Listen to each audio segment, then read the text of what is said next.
Welcome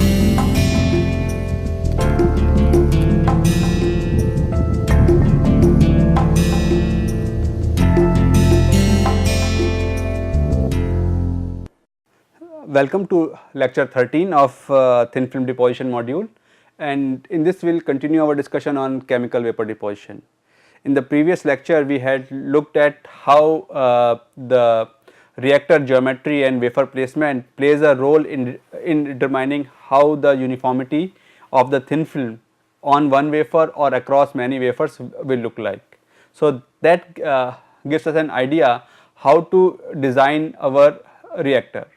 We also looked at how the reaction can be controlled into two different regimes or the deposition rate, such that it is controlled by either the reaction rate or the mass transfer. So we have that one additional parameter to adjust, by which we can ensure the uniformity of thin film deposition. Okay. Now we will look at the thermodynamics of the reaction and how that thermodynamics plays a vital role in determining that what temperature and how to tune our reactions to have a good uniformity and control over thin film deposition. Okay. So in this lecture we will talk about mostly thermodynamics of the reaction. Okay. So as you can see that thermodynamics of a chemical reaction is important for chemical vapor deposition. Let us say that we have a reaction where A molecules of A and B molecules of B react to give C molecules of C, which is a solid, plus D molecules of D, which is a byproduct, and it goes into gas phase. These both are gases. Okay. So these are my reactants, this is my product and this is my byproduct. Okay. So this is what a chemical reaction would look like for a thin film deposition process. Now important part of this thin film deposition is delta G, reaction, the change in free energy for this reaction. Okay. And if we know if the delta G is less than 0 for this reaction, then this reaction will forward in the right direction, okay, towards right. So more reactants will react to give you product. If delta G for this reaction is greater than 0, then a reversible reaction would happen. Okay. So you will not get more reaction, you will get less reaction. Okay. And your reactants will remain as reactants, they will not react to give you product. Okay. Now delta G is a very strong function of temperature. Okay. So that is why it is very important to understand how the temperature is going to play the role to adjust the reaction rates. Okay. And how we can tune the chemistry of the reaction such that we have a control over the reaction rate. Okay. Now we also know that delta G is given as RT ln K. Okay. So this is my and K is my reaction rate constant that we had encountered in the previous lecture when we were discussing reaction rate versus mass transport regime. Okay. So this is my reaction rate constant and it depends on change in free energy. Okay. Now let us take an example of deposition of yttria using these two gases, okay, yttrium chloride and oxygen. If you react at around 1000 Kelvin, you will get yttria Y2O3, which is solid, forms a thin film, and chlorine is the byproduct. Okay. So you can use this reaction to design your thin film deposition process. However, the delta G for this reaction is very large and negative, okay, negative very large, which means that for this reaction it will proceed towards right very fast because K is K equilibrium is positive 13. So, you will have very fast reaction. Fast reaction means fast deposition of the thin film.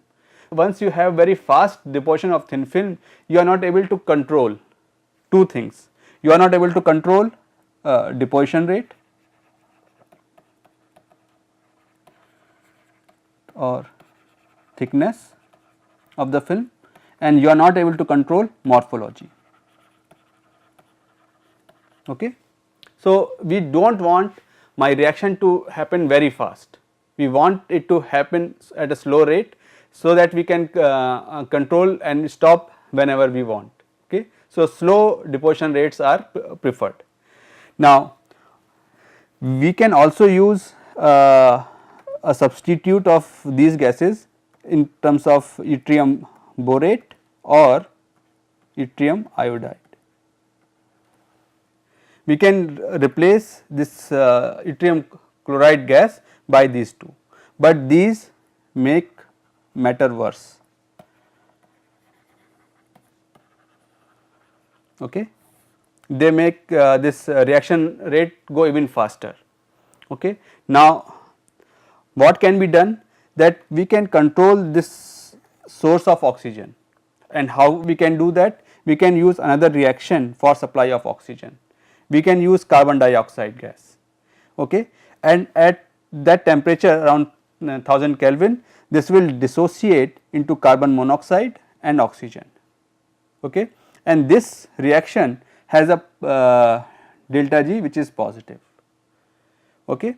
Now, the overall reaction, if we combine these two reactions, becomes this at 1000 Kelvin.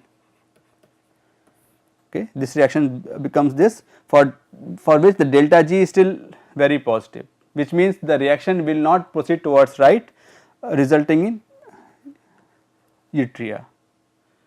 Okay.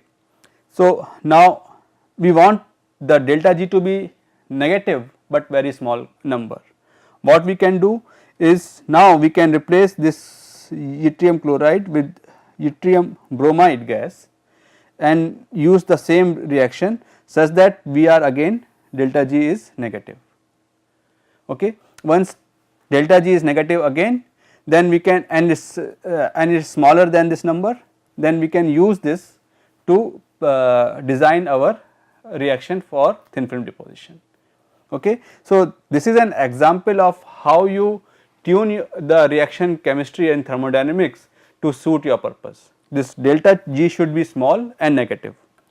Okay. So, that is my example 1. Okay. Now, let us have a look at another example in which we are using silane gas, SiCl or tetrachlorosilane, to deposit silicon. Okay. Now, it is found then when you have this reduction of silane tetrachloride with hydrogen, you will not only form silicon, you will have many other species. Okay. This is experimentally observed. There are many things that will happen. This silicon tetrachloride will react with silicon. This is a straightforward reaction. However, you will also find that you have trichlorosilane, dichlorosilane, chlorosilane, dichlorosilicon and this silane. Okay. So, all these 6 plus hydrogen, 7 gases are found in the reactor when you start with just silicon tetrachloride. Okay. Because in some reactions silicon tetrachloride will react with hydrogen to give you SiHCl3 plus hydrogen and chlorine. Okay. So, this reaction will also happen inside the reactor in the gas phase. So, you will have all these gaseous species present, okay, and their based on their reaction rate constants can be defined using these equations. Okay. Reaction rate constants are nothing but the concentration or activities on the product divided by activities of the reactant. Activities of gases are in terms of their partial pressures, and activity of solid as can be assumed to be 1. Okay. Activity of silicon can be assumed to be 1. Okay. So, we have different reaction rate constant for this, and which given which are defined by the delta G of the reaction, or the change in free energy for that reaction at a given temperature T. Okay. So, we have the, so this is delta G1, delta G2, delta G3, G4, delta G5 and delta G6. Okay. So, we have these change in free energy for these reactions, and which we can convert into reaction rate constant. Reaction rate constants are depend on the partial pressure of these gases according to these expressions. Now, we also know, so we have 7 gases, okay, 7 gases, 6 are listed here, and the 7th one would be hydrogen. Okay. We want to know how much of these gases are present at a given temperature T. Okay. We know how much silane we are flowing in at what pressure, and how much hydrogen we have. We know these two constants, but we do not know how the other gases, the concentration of other gases will change with temperature. Okay. So, we can use this information to calculate that. Also, since we have 7 unknowns, we need 7 equations. We have these 6 equations, and the 7th equation is this, that sum of all partial pressure is the total pressure P which in the reactor, which is known. Okay. So, we had two things, we know how much silane or silane tetrachloride we are flowing in, and how much hydrogen we are flowing in, we know that, and we know the total pressure inside the chamber. So, we can control these two, but we do not know how after reactions at a given temperature, how the concentration profile for different gases or partial pressure profile will look like. Okay. To get that, we can use calculations to solve this. Okay. Now, in the next figure, let us look at the implication of this these calculations. Okay. So, first thing to notice is that our partial pressure of hydrogen is very high. Okay. So, P is equal to 1 atmosphere. Almost all the pressure inside the chamber is hydrogen, and my reaction is described in that way. What we also know, that what is chlorine to hydrogen ratio, right, because we have silane silicon tetrachloride coming in my reactor, and so SiCl4 and hydrogen, these are two inputs to reactor. Okay. So, from this we can know that what is Cl by H ratio. Okay. Now, after calculating what are the partial pressures of gases inside the chamber, we can convert that into silicon by Cl ratio in gas phase. Okay. Because chlorine to hydrogen will remain constant. Okay. All the chlorine will be in gas phase, all the hydrogen will remain in gas phase. Silicon, however, will be in gas phase as different gases, but also will be in solid phase as thin film. Okay. So, from the partial pressure of the gases, we can calculate silicon to chlorine in the gas phase after we go through these calculations. Okay. And we can calculate these partial pressures of different gases, then we can calculate how much is the silicon to chlorine ratio in gas phase. Okay. And from this we can judge what is happening inside the reactor. Okay. Now, let us have a look at this.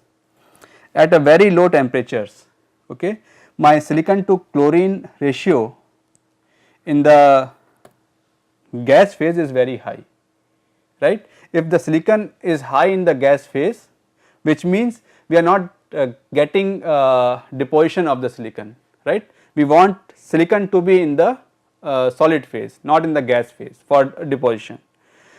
So, if you see how these different pressures change with temperature, so you can design your reaction around 1100 degree C such that your silicon in the gas phase starts to reduce. So, this is your lower boundary, and then you can have this region where your reaction takes place.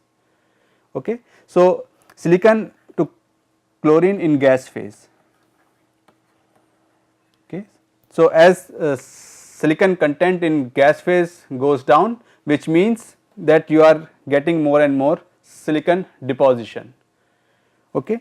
And if you lower the temperature, then your silicon in gas phase goes up for the same silane to hydrogen ratio, which means you can also etch away the silicon which is deposited on the on your substrate. Okay. So, when you are depositing silicon, you are doing this deposition and etching simultaneously, and you can adjust your reactions by controlling either the temperature or the input, which are to silicon chloride and hydrogen. Okay. So, this is how thermodynamics plays a very important role in how to decide about your chemical vapor deposition process. Okay. So far we have been whatever process we are doing at 1 atmosphere and maybe at a slightly lower pressure. Okay. So, the total pressure in this case was 1 atmosphere. However, we can also use low pressure CVD. Okay. Now, how does low pressure CVD help? Remember that our diffusion coefficient was proportional to 1 over P.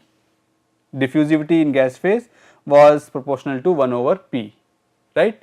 And if the diffusivity is higher, then we are working in the reaction rate control. Okay.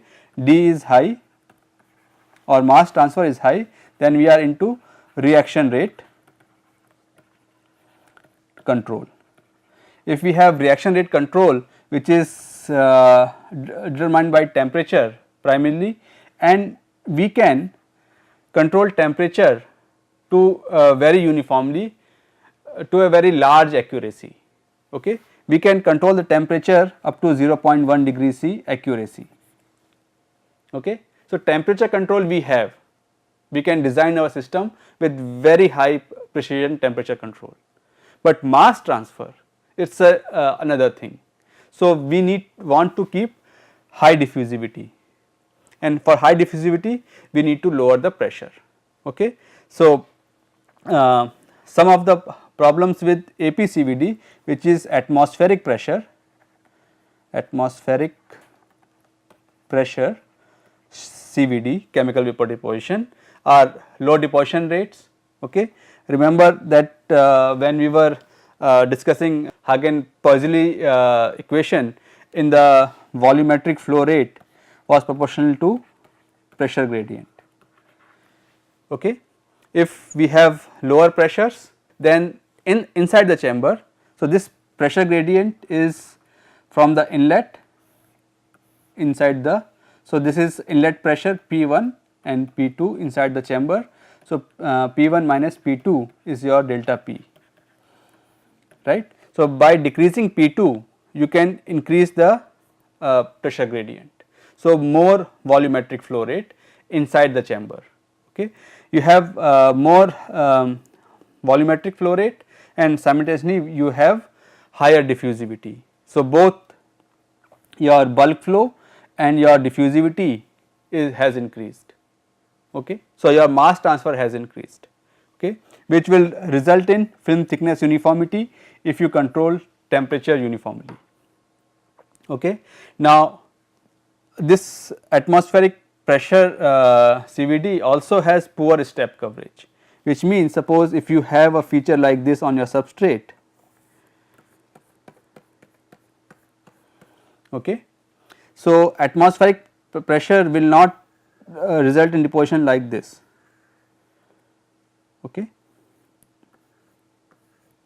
It will not cover the entire this recess in the substrate, okay, because your mass transfer is not high enough, reaction rate is faster. Okay. But if your mass transfer is high, then you will have uniform deposition. Okay. So, this is a problem which is overcome in LPCVD. With high pressure or atmospheric pressure CVD, you are also flowing in lot of gases, okay, because to maintain the same deposition rate, and when your flow rates are high, not the volumetric flow rate, but the flow rates are high for the same deposition rate, then you will have large contamination because you had not pumped down or removed the residual gases and large number of defects.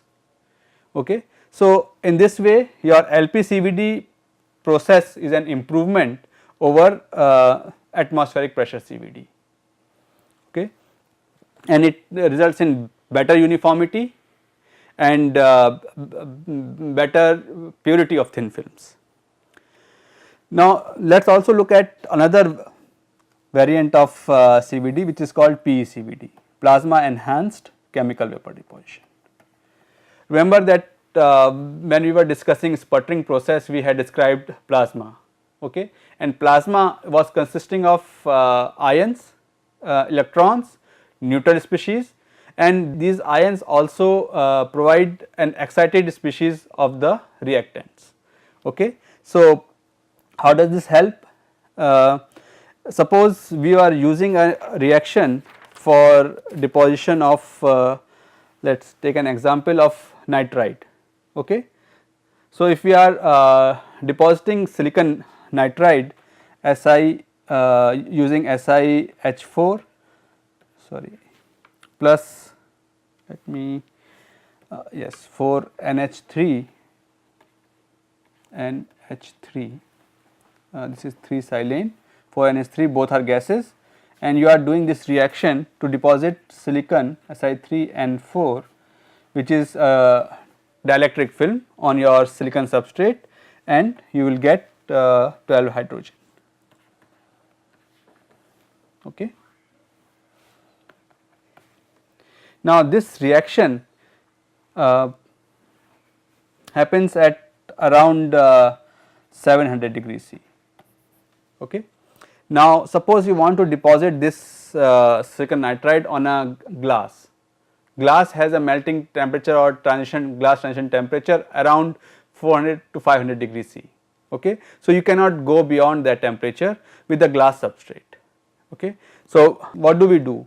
We can use the PECVD process in which the same reaction can happen at a much lower temperature around 300 degrees C. Okay. Now, why would that happen? Because in plasma you have excited reactive species. Okay. You have excited reactive species namely the molecules of silane and ammonia, which will react at much lower temperature. Okay. Because your the energy to break the bonds of these and keep this nitrogen and silicon in excited state where they react more readily is happened by plasma. Okay. So, in this way we can use plasma enhanced chemical vapor deposition to lower the temperature of for many reactions. Okay. And we can even do some of these deposition down to 50 degrees C. Okay. The processes have been developed to deposit silicon nitride down to below 50 degrees C, less than 50 degrees C temperatures. Okay. So, by using this PECVD process, we can lower the reaction temperature because the energy that was supposed to be coming from the temperature is now coming from plasma. Okay. This has one added benefit. We do not need to keep our substrate at high temperature. This is my substrate at high temperature. If my substrate is high temperature, for the reaction then we also have temperature related modifications in the surface or in the growing film. Okay. Suppose I have something some previous processes or thin films which I do not want to expose to high temperature. Okay. So, if we can lower the temperature, we can also use we will benefit from that. Secondly, we can also use this bombardment of ions, right. Ions are present, so they will be constantly bombarding the growing film. We can adjust the parameters of deposition such that these bombardments of ions on the growing film will make the film more denser and more uniform. Okay. So, these are some added benefits of plasma enhanced chemical vapor deposition process. Okay. So, with this we will stop here for this lecture. In the next lecture we will also look at another variant of chemical vapor deposition process, and then from there we will discuss how we can use these processes for a process called epitaxial growth. Okay. Thank you very much.